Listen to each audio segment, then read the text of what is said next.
이 생명 다하는 날 안개같이 사라질 때 나는 한없는 영광 주께 돌리리. 7월 16일 금요일 나를 깨워주는 7분 아침을 여는 기도로 시작하겠습니다. 살아계신 하나님 아버지, 오늘 이 아침에도 우리가 눈을 뜨고 새로운 하루를 시작했습니다. 이 아침에 하나님 앞에 나온 우리들을 돌보아 주시고 주님의 말씀을 주시옵소서. 오늘도 우리를 향하신 하나님의 음성을 듣게 하시고 그 말씀 앞에 결단하고 순종하며 살아가길 원합니다. 그동안 내렸던 큰 비는 이제 멈추었지만 그로 인해 어려움을 겪고 있는 이들을 기억하며 기도합니다. 속히 그들의 삶의 터전이 회복되게 하시고 가정들이 평안을 찾을 수 있게 하여 주시옵소서. 뜨거운 더위 가운데 그들의 회복과 복구를 돕는 손길 가운데도 함께하여 주시고 도움의 손길들이 있게 하여 주옵소서. 주님, 계속해서 동경 안에 코로나가 확산되고 있습니다. 언제든 누구든 코로나에 감염될 수밖에 없는 상황에 노출되어 있습니다. 이런 상황 속에서 두려움에 빠지는 것이 아니라 오히려 하나님께서 주시는 담대함과 넉넉함으로 다른 연약한 이들을 위로하고 돌아볼 수 있는 하나님의 자녀들이 되게 하여 주시옵소서. 코로나로 어려움을 겪고 있는 이들의 육체적, 정신적 그리고 영적인 회복을 주시옵소서. 다른 사람들과의 관계가 끊어지면서 정신적으로, 영적으로 힘들어하는 많은 이들이 있습니다.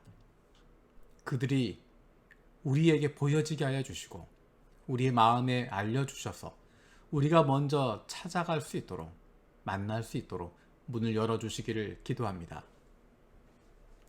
올림픽이 이제 일주일 앞으로 남았습니다. 올림픽을 앞두고 많은 이들이 걱정하고 두려움을 가지고 있습니다. 올림픽 기간이 코로나가 확산되는 문제가 생기지 않도록 지켜주시고 코로나가 점차 안정되어 갈 수 있게 하여 주시옵소서. 관객들은 들어갈 수 없지만 올림픽에 오는 선수들과 관계자들 가운데 좋은 그리스도인 친구들을 만나게 하시고 그들의 삶에 놀라운 변화의 시작이 일어날 수 있는 기회를 열어주시길 원합니다. 복음이 들어갈 수 없고 예수님에 대해서 알 수 없는 나라에서 오는 영혼들이 다른 나라 선수단들, 관계자들, 그리고 여러 섬기는 손길들을 통해서 예수님의 사랑을 경험할 수 있게 해주시고 좋은 그리스도인 친구들을 만나 계속 교제하는 가운데 하나님을 만날 수 있는 기회를 열어주시길 원합니다. 전 세계로 중계되는 올림픽 경기들을 통해서도 또 일본의 문화들을 통하여서도 예수 그리스도를 만날 수 있는 문들이 열리게 하여 주시옵소서. 수재와 코로나와 올림픽과 이 모든 일을 감당하는 손길 가운데 함께 하셔서 그들이 국민을 사랑하고 불쌍히 여기는 마음으로 섬길 수 있게 하여 주시옵소서. 정부의 관리들과 지도자들이 국민들을 불쌍히 여기는 마음을 갖게 하여 주시고 두려워하는 마음을 가지고 이 일을 대할 수 있게 하여 주시옵소서. 그들의 결정으로 인하여 국민들이 어려움을 겪지 않도록 그들 마음 가운데 백성들을 돌아볼 수 있는 마음, 백성들을 불쌍히 여기는 마음, 두려워하는 마음을 품게 하여 주시옵소서. 육신의 연약함을 가지고 있는 지체들을 위해서 기도드립니다. 우리의 부모님들이, 형제 자매가, 자녀들이 아픔 가운데 신음하고 있고 병중에 있는 이들을 위하여 간절히 기도하는 지체들이 있습니다. 그 회복을 위하여 기도하는 기도를 들어주시고 응답하여 주시길 원합니다. 함께 기도하는 가족들을 위로하여 주시고 이러한 육신의 연약함으로 인하여 가족이 하나가 되고 하나님께로 가까이 나아갈 수 있는 기회가 되게 하여 주시옵소서. 믿음이 잃어버리지 않게 하여 주시고 확신을 가지고 감사함으로 간구하게 하여 주시옵소서. 못된 암세포들 예수 그리스도의 이름으로 사라지게 하여 주시고 치료의 광선으로 저들의 아픈 부위를 비추어 주시기를 원합니다. 예수 그리스도의 치료의 손길로 안수하여 주시고 새로운 세포들이 소생하게 하여 주시옵소서. 오늘도 하나님의 말씀을 붙들고 항상 기뻐하며 끊임없이 기도하며 모든 일에 감사할 수 있는 삶을 살아갈 수 있는 하나님의 사랑받는 자녀들 되게 하여 주시옵소서. 감사드리고 예수님의 이름으로 기도드립니다. 아멘. 오늘 함께 읽을 말씀은 에스겔 37장에서 48장까지입니다. 에스겔의 마지막 부분을 읽게 됩니다. 그 가운데 오늘 이 시간에는 37장 11절에서 14절 말씀을 보도록 하겠습니다. 우리가 에스겔서에서 가장 유명한 마른 뼈들이 살아나는 환상에 대한 내용입니다. 그것에 대한 결론처럼 주시는 말씀이 11절에서 14절에 있는 말씀입니다. 그때 그가 내게 말씀하셨다. 사람아, 이 뼈들이 바로 이스라엘 온 족속이다. 그들이 말하기를 우리의 뼈가 말랐고 우리의 희망도 사라졌으니 우리는 망했다 한다. 그러므로 너는 대언하여 그들에게 전하여라. 나 주 하나님이 말한다. 내 백성아, 내가 너희 무덤을 열고 무덤 속에서 너희를 이끌어내고 너희를 이스라엘 땅으로 들어가게 하겠다. 내 백성아, 내가 너희의 무덤을 열고 그 무덤 속에서 너희를 이끌어낼 그때야 비로소 너희는 내가 주인 줄 알 것이다.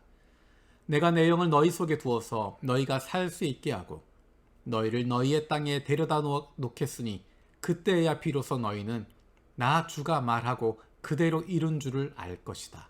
나 주의 말이다. 아멘.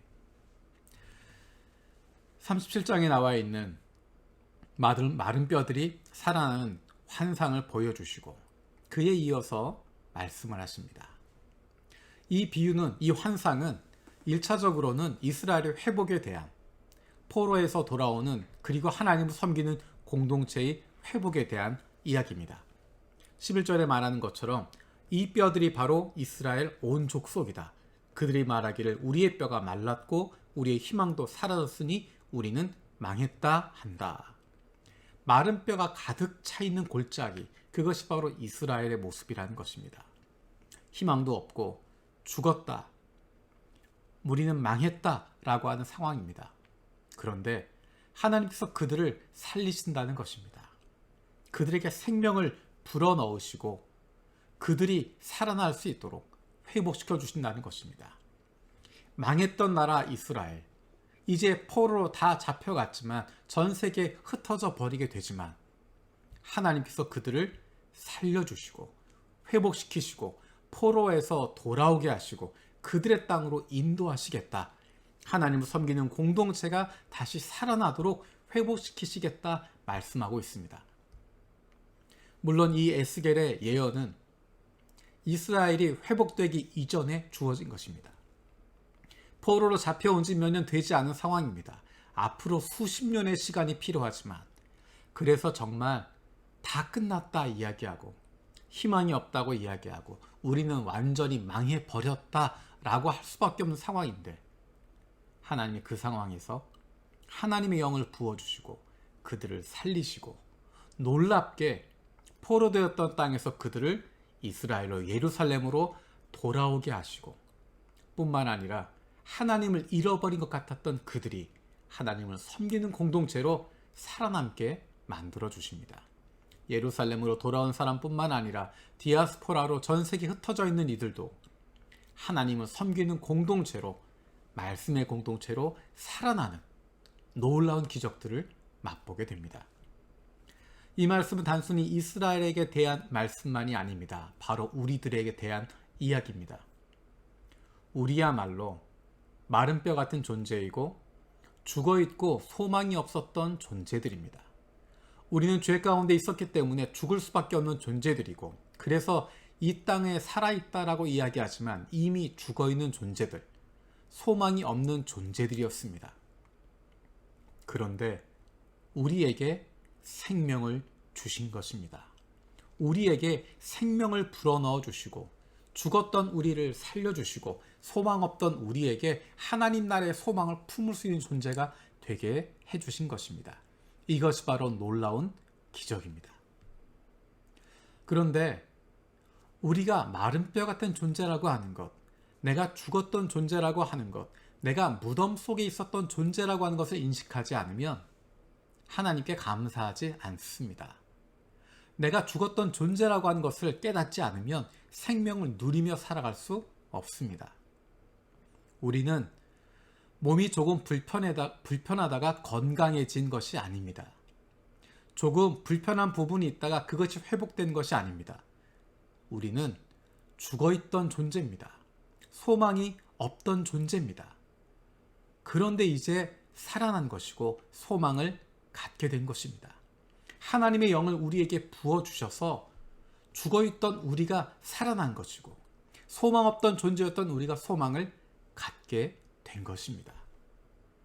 우리 앞에 아무리 큰 어려움과 고난들이 있다고 하더라도 이미 죽어있던 존재였던 우리, 소망 없던 존재였던 우리, 그보다 더 큰 어려움이나 고난은 없습니다.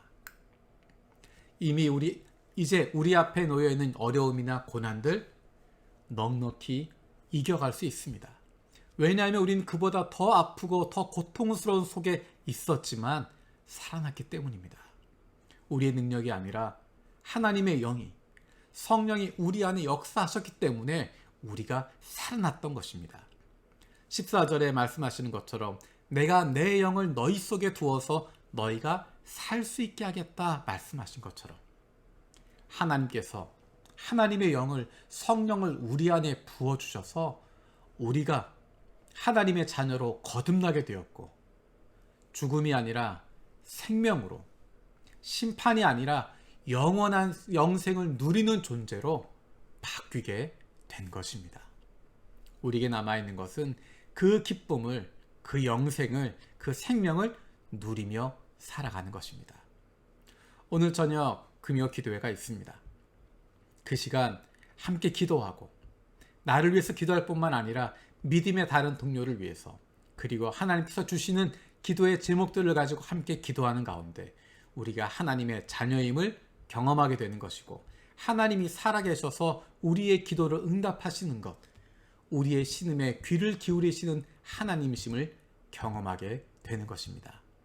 오늘 저녁 금요 기도회를 통해서 그리고 날마다 다른 이들을 위해서 중보하는 기도 제목들을 통해서 하나님이 살아계시고 우리 안에 역사하고 계심을 경험할 수 있는 저와 여러분들 되었으면 좋겠습니다. 주님께서 가르쳐 주신 기도로 마치도록 하겠습니다. 하늘에 계신 우리 아버지여, 이름이 거룩히 여김을 받으시오며 나라가 임하시오며 뜻이 하늘에서 이루어진 것 같이 땅에서도 이루어지이다. 오늘 우리에게 일용할 양식을 주시옵고 우리가 우리에게 죄 지은 자를 사하여 준 것 같이 우리 죄를 사하여 주시옵고 우리를 시험에 들게 하지 마시옵고 다만 악에서 구하시옵소서.